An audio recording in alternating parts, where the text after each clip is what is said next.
Hujan besar yang mengguyur beberapa wilayah di Provinsi NTT berdampak pada kejadian banjir bandang dan longsor yang mengakibatkan korban jiwa, kerusakan fasilitas umum dan tanaman pertanian milik warga. Setiap kali terjadi banjir bandang tidak diikuti dengan mengatasi akar permasalahannya, dan pemerintah lebih melihat kejadian ini akibat dari dampak dari curah hujan di sebuah wilayah terdampak aksi penggundulan hutan, sistem pembakaran hutan lindung serta padang savana turut memberi dan Hujan besar yang mengguyur beberapa wilayah di Provinsi NTT berdampak pada kejadian banjir bandang dan longsor yang mengakibatkan korban jiwa, kerusakan fasilitas umum dan tanaman pertanian milik warga. Setiap kali terjadi banjir bandang tidak diikuti dengan mengatasi akar permasalahannya, dan pemerintah lebih melihat kejadian ini akibat dari dampak dari curah hujan di sebuah wilayah terdampak aksi penggundulan hutan, sistem pembakaran hutan lindung serta padang savana turut memberi dan menanggung banjir bandang. Selain tidak ada terasering di lahan pertanian di bagian bawah hutan untuk menahan dan menangkap air, Walhi NTT meminta izin kepada pemerintah untuk melakukan resolusi lingkungan di tahun 2021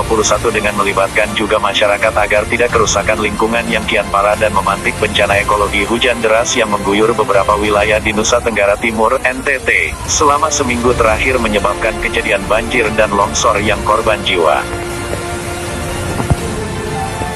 Banjir bandang juga mengakibatkan 106 rumpun pisang rusak berat dan 65 rumpun lainnya mengalami puso.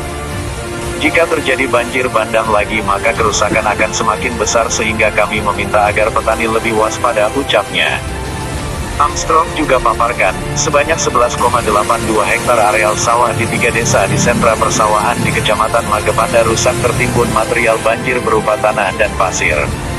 Ditambahkannya, areal persawahan seluas 51,72 hektar lainnya masih tergenang banjir akibat hujan yang masih mengguyur.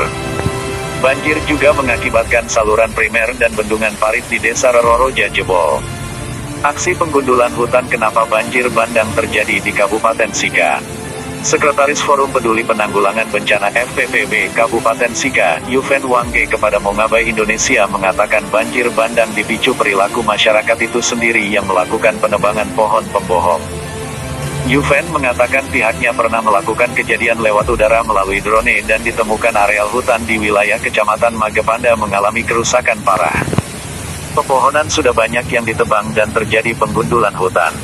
Aksi penebangan liar di kawasan hutan masih terjadi sehingga mengakibatkan areal hutan sebagai tangkapan udara berkurang drastis.